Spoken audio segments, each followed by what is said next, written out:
Il y a cette phrase qui monte depuis quelques jours dans mon cœur.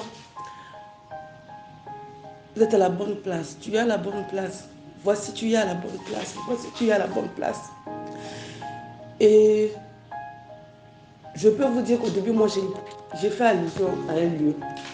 J'ai fait allusion à l'église, j'ai fait allusion au ministère. Et aujourd'hui, en écoutant une des prédications de l'apôtre Théo sur YouTube, automatiquement, ça a fait comme un déclic.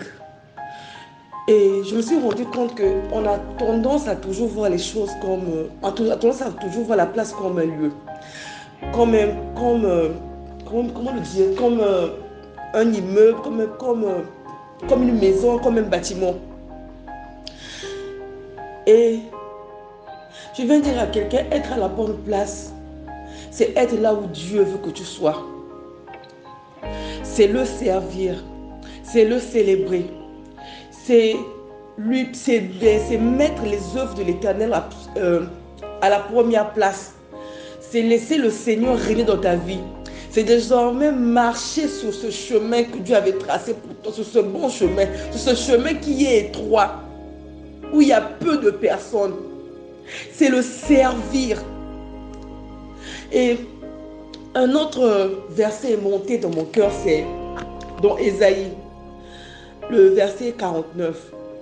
Je vous assure que ce chapitre me fait du bien, mais je lis le verset 3, le chapitre 49. Et il m'a dit, tu es mon serviteur, Israël, en qui je me glorifierai. Alléluia. Être à la bonne place, c'est laisser les œuvres glorifier le nom de l'Éternel. Être à la bonne place, être sur le bon chemin, c'est travailler pour la gloire de Dieu. C'est être ce serviteur. Serviteur veut dire servir. Qui tu sers? Ton maître. Ton maître ici, c'est le Seigneur. C'est mettre à la disposition de la nation. C'est être cette lumière pour la nation. C'est briller pour les autres afin que le nom de l'Éternel soit glorifié. Être à la bonne place, c'est faire l'œuvre de Dieu.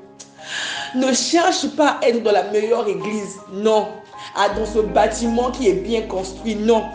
Je viens dire à quelqu'un, fais l'œuvre de l'Éternel.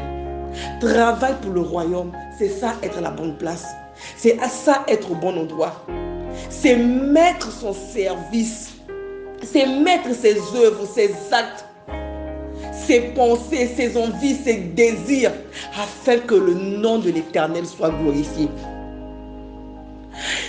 Tu es mon serviteur Israël en qui je me glorifierai. À travers toutes tes actions, à travers tes œuvres, il faut qu'il y ait un seul nom pour s'être glorifié. C'est celui de l'Éternel. C'est ça être à la bonne place. Arrête de regarder la forme du bâtiment. Arrête de regarder à comment. Non, tu peux être dans l'église la mieux bâtie.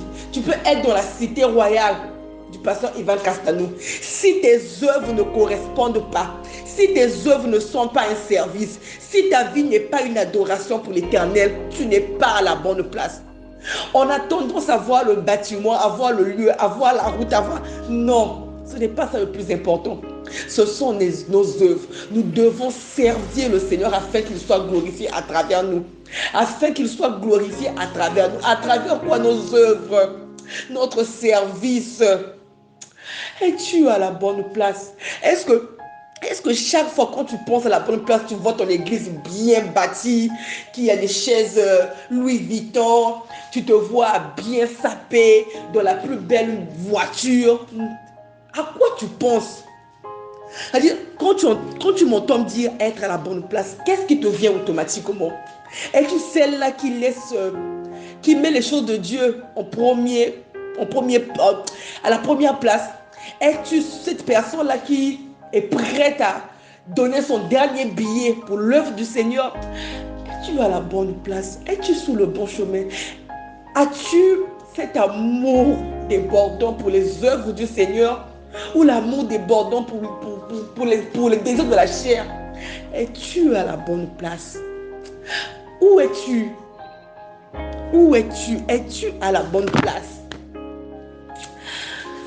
Dans Ésaïe 42, verset 8, je suis le Seigneur, tel est mon nom. Je ne laisse pas à d'autres la gloire qui me revient, ni aux idoles l'honneur qui m'est dû. C'est à travers des œuvres qu'on peut rendre honneur au Seigneur. C'est à travers l'amour qu'on porte pour le royaume de Dieu. À travers c'est-à-dire, il faut que l'Éternel soit notre premier amour pour qu'on soit réellement à la bonne place. Es-tu à la bonne place? Et si en répondant à la question, tu penses automatiquement à ton argent, ton compte bancaire, si tu penses automatiquement dans le pays où tu te trouves, si tu penses automatiquement au mariage que tu as, non. Si tu ne penses pas au service, à ton rôle pour le royaume de Dieu, revois les choses parce que tu n'es pas à la bonne place. Revois les choses parce que tu n'es pas à la bonne place. Lisons la parole. Lisons la parole. Lisons la parole. Mon fils, ma fille, n'oublie pas mes enseignements et que ton cœur garde mes préceptes. Les préceptes, là, les règles, là, les lois, là. Ces désirs, ces envies, c'est dans la parole que tu vas trouver ces choses-là. C'est dans la parole que tu sauras comment marcher. C'est dans la parole que tu sauras. N'aie pas honte de revenir. N'aie pas honte de revenir. Toi qui es comme cet enfant prodigue, toi qui a fui, sois cet enfant prodigue aujourd'hui et reviens. Aie juste le courage de revenir et de lire ta parole. Comment juste pas lire ta parole? Ne cherche pas comment simplement lire ta parole. Ton cœur sincère, ta volonté de le découvrir, de savoir qui il est, de connaître ta place, de savoir es-tu sur la bonne place, es-tu sur la bonne voie. Tout ça là, ils sont les cœurs et les reins, il saura que mon fils, ma fille a soif de moi. Elle veut découvrir, elle veut me connaître et les choses se feront d'elles-mêmes. Tu ne vas pas comprendre et puis tu allais répondre à tes questions. Tu ne vas pas comprendre et puis tu es en train d'être dirigé par son esprit. Tout ce que tu as à faire, c'est commencer à lire ces pensées. Puis il faut les garder. Donc tu ne lis pas que pour comme on dit souvent à un enfant qui est têtu, je te passe à rendre dans une oreille, ça sort de notre oreille. Je te parle là, ça sort de notre oreille. Non. Toi, c'est ton enfant là que lorsque tu reçois les préceptes, ça reste dans ton cœur. Et tu fais comme le chameau, tu rumines ça, tu fais ressortir ces paroles-là. Ah, on dit ne volez point. On dit aime ton prochain. Ah non. Tu fais ressortir ces paroles au fur et à mesure parce que tu la crèves dans ton cœur. Et quand tu cherches, tu cliques automatiquement. Lisons la parole de Dieu. Les réponses se trouvent dans la parole de Dieu. C'est là où se trouvent les préceptes, ses lois, sa volonté, ses désirs, c'est lisons la parole. Je dis toujours, il faut connaître la personne qu'on dit qu'on aime. On va pas dire, si tu l'aimes là, il faut que tu puisses apprendre à connaître cette personne-là. Et notre Père Céleste, la manière, c'est la parole. Si tu avais du mal à le prier, commence à lire la parole. Si tu te sentais sale, commence à lire la parole. Commence à lire la parole. Garde. Mon fils, n'oublie pas mes enseignements et que ton cœur garde mes préceptes. C'est en lisant la parole que tu vas découvrir ce que dit pour son vérité. C'est en lisant la parole que tu vas découvrir ce que dit Ésaïe 49, verset 3. C'est en lisant la parole de Dieu que tu découvres que l'histoire de l'enfant prodigue devient une réalité dans ta vie. Que Dieu organise une fête pour te recevoir. C'est en lisant et en gardant les préceptes. J'insiste, on dit que ton cœur garde. Ça veut dire tu ne lis pas et puis tu passes à autre chose. Non, il faut que ça reste. Il faut que ça demeure. Il faut que ça demeure. Il faut que ça demeure en toi. Donc chaque fois que tu as une situation, tu fasses ressortir ça pour savoir comment réagir. Attends, face à ce moment, que dit la parole? Et tu vas dans le coffre-fort, tu as mis ta parole là. Tu ouvres ton cœur puis tu fais sortir les préceptes. Ah, on dit ceci, on dit cela. Ah, on dit ceci, on dit cela. Garde ça, garde. Je vous souhaite une très bonne journée.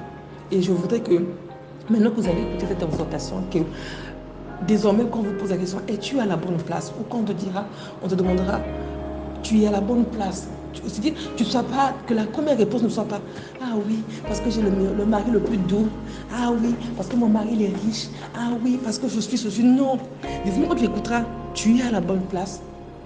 Tu sauras oui, parce que je sers le Seigneur Jésus-Christ. Ah oui, parce que j'ai donné ma vie au Seigneur. Ah oui, parce que je l'aime. Ah oui, parce que je suis sa servante, je suis son serviteur. Tu verras que désormais, la première réponse sera l'œuvre du Seigneur. Sera tout ce que tu ressens pour le Seigneur. Très bonne journée à vous.